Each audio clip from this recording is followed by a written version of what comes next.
Welcome welcome everyone in this video. आज के इस वीडियो का टॉपिक है डिवाइसेस ऑफ पार्लियामेंट्री प्रोसीडिंग्स। तो यहाँ पे हम जो अलग अलग डिवाइसेस होते हैं, जिस तरीके से हमारा पार्लियामेंट्री प्रोसीडिंग चलता है, उसके बारे में बात करेंगे। तो चलिए शुरू करते हैं। तो पार्लियामेंट्री प्रोसीजर भारत के अंदर क्या होता है, इसको समझते हैं। तो पार्लियामेंट्री प्रोसीजर में सबसे पहला जो डिवाइस है वो है क्वेश्चन आवर। तो देखो, प्रश्न काल, क्वेश्चन आवर किसे कहते हैं? तो पार्लियामेंट्री सिटिंग का जो पहला आवर होता है, पहला घंटा जो होता है, तो पहले 1 घंटे को हम बोलते हैं ये क्वेश्चन आवर होता है, क्योंकि यहाँ पे सवाल पूछने का काम होता है। यहाँ पे member ask question and ministers जो होते हैं, गवर्नमेंट के ministers, they provide answers. There are three type of questions that are there in the question hour. पहला है जिसे हम स्टार क्वेश्चन कहते हैं। जैसे ये स्टार का मार्क अगर होता है क्वेश्चन के पास, तो उसे स्टार क्वेश्चन कहते हैं। तो इसे एस्टरिस्क वाले क्वेश्चन भी कहते हैं। तो यहाँ पे जिस क्वेश्चन के ऊपर स्टार मार्क होता है, उनके आंसर ओरल दिए जाते हैं विथ फॉलो क्वेश्चन और अलाउड। के क्वेश्चन पूछा जाएगा और उसके बाद उससे ही रिलेटेड क्वेश्चन पूछे जाएंगे, और ये अलाउ होता है। उसके बाद दूसरी कैटेगरी है अनस्टार क्वेश्चन, जहाँ पे रिटन आंसर जो है वो एक्सपेक्ट किए जाते हैं और उसमें नो फॉलो अप क्वेश्चंस, कोई भी फॉलो अप क्वेश्चन नहीं होते। तीसरी कैटेगरी सवाल की होती है शॉर्ट नोटिस क्वेश्चन। तो यहाँ पे ये सवाल जब पूछे जाते हैं तो लेस देन 10 डेज नोटिस दिया जाता है और उसका आंसर ओरली दिया जाता है। तो ये क्वेश्चन अवर है और उसमें 3 प्रकार के क्वेश्चन होते हैं। Private member can also be question on relevant matter. कैसा नहीं कि सिर्फ मिनिस्टर को ही सवाल पूछा जा सकता है।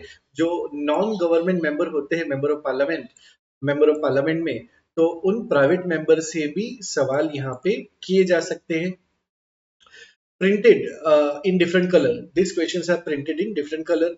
जैसे अगर स्टार क्वेश्चन होगा तो वो ग्रीन कलर में प्रिंट किया जाएगा, अनस्टार क्वेश्चन होंगे वो व्हाइट कलर में प्रिंट किए जाते हैं, और शॉर्ट नोटिस क्वेश्चन को लाइट पिंक कलर में प्रिंट किए जाते हैं, और जो प्राइवेट मेंबर को सवाल पूछने होते हैं वो येलो कलर में प्रिंट किए जाते हैं।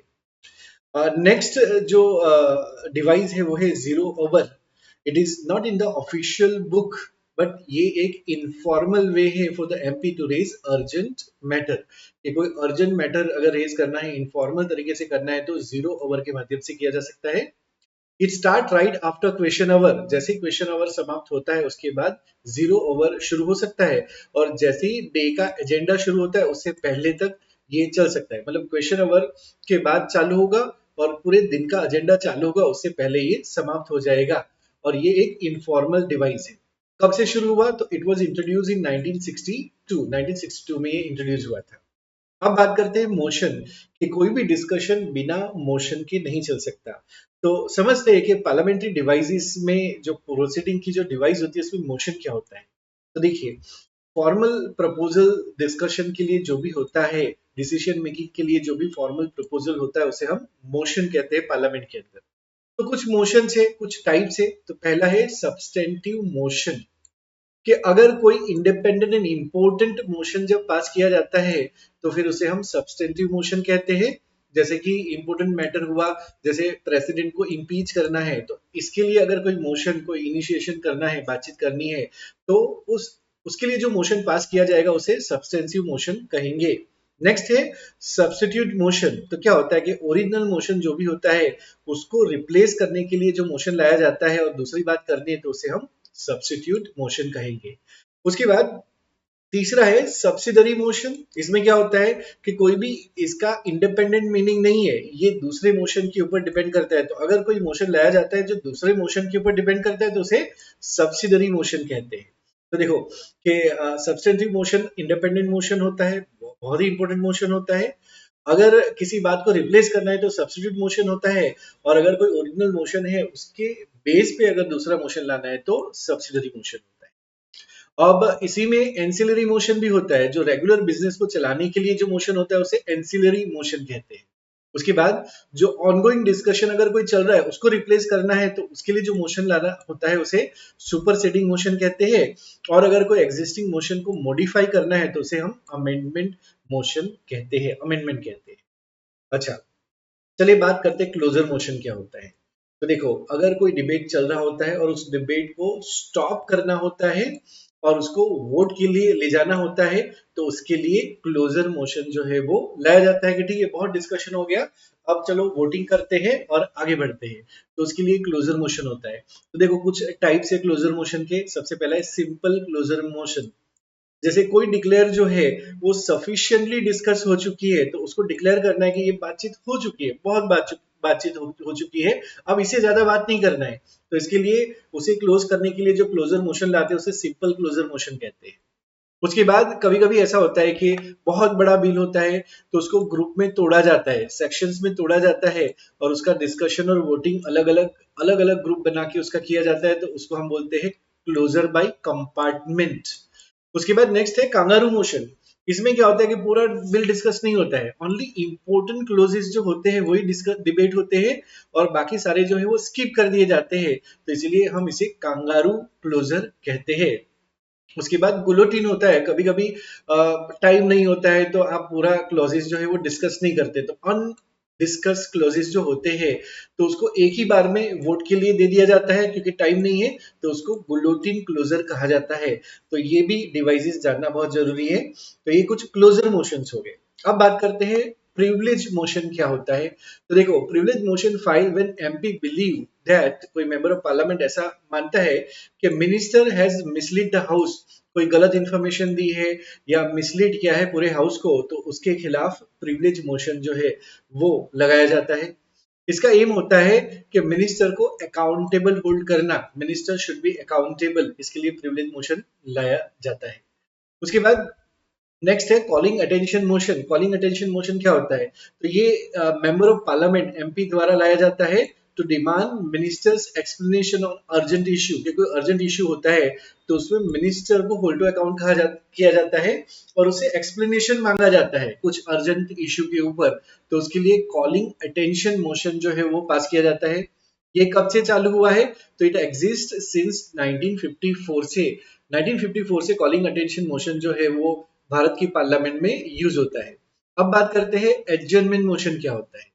तो जब भी अर्जेंट, बहुत ही अर्जेंट पब्लिक मैटर को डिस्कस करना होता है, हाउस का अटेंशन उसकी तरफ ले जाना होता है, तो एडजर्नमेंट मोशन का यूज किया जाता है। इसके लिए 50 एमपी का सपोर्ट चाहिए होता है, और अगर 50 एमपी सपोर्ट करते हैं तो एडजर्नमेंट मोशन जो है वो इंट्रोड्यूस किया जा सकता है। ये regular business of the house जो है उसे इंटरप्ट करता है, तो इसलिए उसे एक्सेप्शनल मेजर्स कहा जाता है, कि एक्स्ट्रा ऑर्डिनरी सर्कमस्टेंसेस में ही एडजर्नमेंट मोशन लाया जा सकता है। ये राज्यसभा में यूज नहीं हो सकता है। Adjournment motion can be used only in the Lok Sabha. It is subject to various restrictions. तो अगर क्योंकि इसमें बहुत सारे रिस्ट्रिक्शंस होते हैं, इसीलिए it should not raise already discuss matter, कि पहले अगर कोई मैटर डिस्कस हो चुका है तो उसके लिए एडजर्नमेंट मोशन नहीं लाया जाएगा, नए इश्यू के लिए ही लाया जाएगा, क्योंकि इसमें बहुत सारे रिस्ट्रिक्शन जो है वो लगाए जा सकते हैं इसलिए।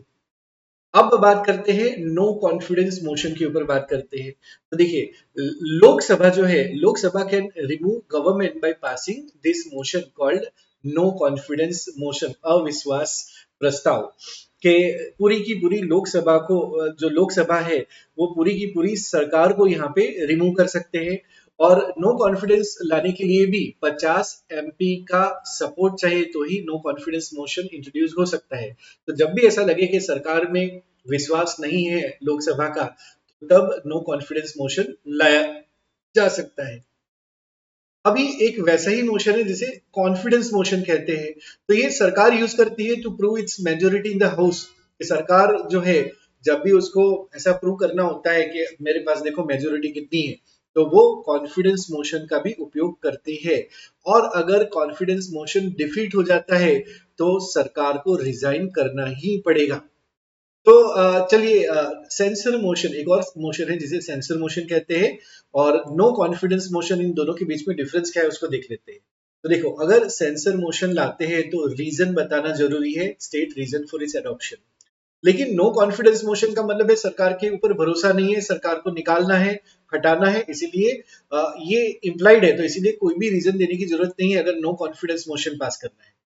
अच्छा, सेंसर मोशन में क्या होता है, it target an individual minister, एक इंडिविजुअल मिनिस्टर को टारगेट किया जा सकता है, या एंटायर गवर्नमेंट को भी टारगेट किया जा सकता है। जबकि नो कॉन्फिडेंस मोशन में एंटायर गवर्नमेंट को ही टारगेट किया जाता है। सेंसर मोशन में जो सरकार की पॉलिसी होती है, एक्शन होता है, उसको क्रिटिसाइज किया जाता है। और नो कॉन्फिडेंस मोशन में ये टेस्ट किया जाता है कि सरकार के पास सपोर्ट है या सरकार के पास सपोर्ट नहीं है। सेंसर मोशन अगर पास हो जाता है तो minister don't have to resign, सारे मिनिस्टर को रिजाइन करने की जरूरत नहीं है। लेकिन नो कॉन्फिडेंस मोशन अगर पास होता है तो सारी की सारी सरकार को रिजाइन करना ही पड़ेगा, सारे मिनिस्टर्स को रिजाइन करना ही पड़ेगा। तो ये है difference between censure motion and no confidence motion. अब बात करते हैं मोशन ऑफ थैंक्स।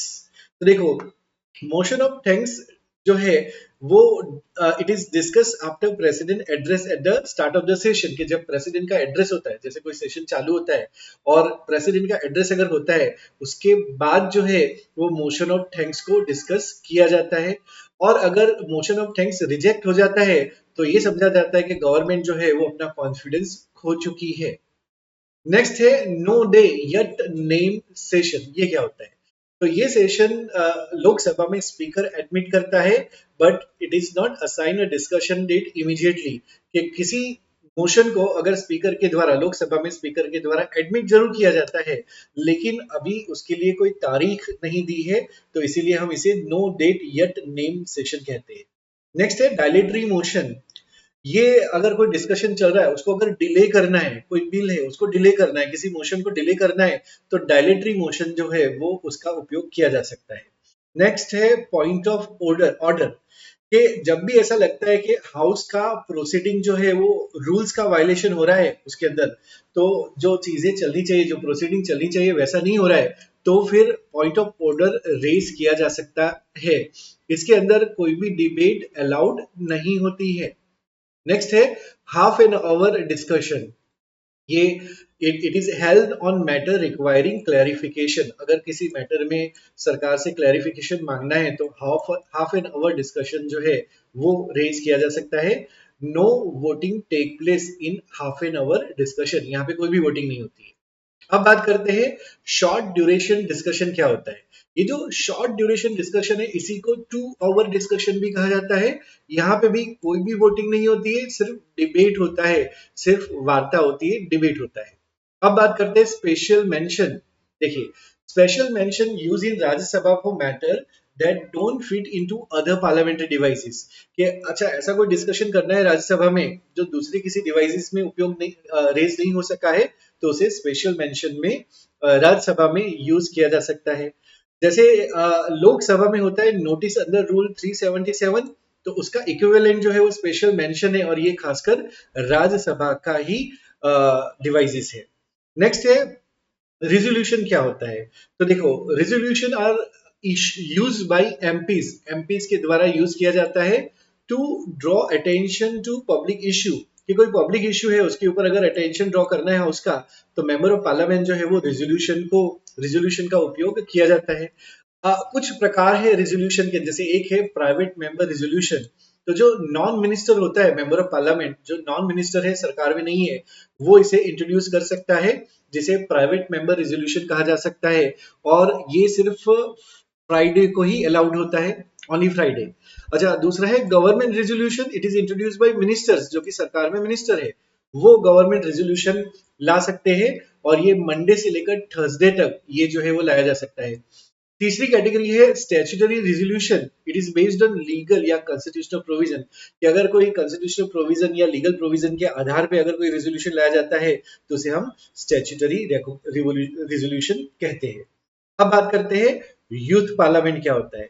देखो, यूथ पार्लियामेंट जो है वो एक इवेंट है, इसे लाया गया है so that we can educate the student about parliamentary proceedings, parliamentary procedure. तो जो स्टूडेंट्स होते हैं उनको पार्लियामेंट्री प्रोसीजर के बारे में अवेयर करने के लिए, एजुकेट करने के लिए यूथ पार्लियामेंट जो है वो ऑर्गेनाइज होता है। इसका एम होता है to instil discipline, tolerance and democratic values in the students, in the people.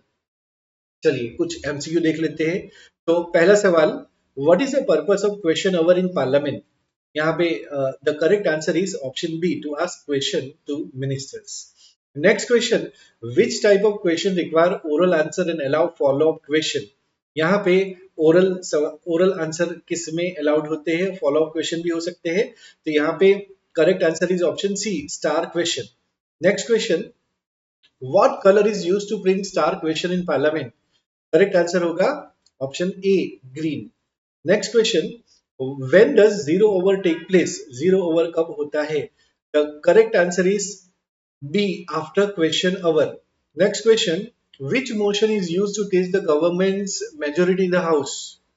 यहाँ पे करेक्ट आंसर होगा option B, no confidence motion. Next question, which type of motion aim to stop a debate and move directly to a vote? यहाँ पे correct answer होगा option B, closure motion.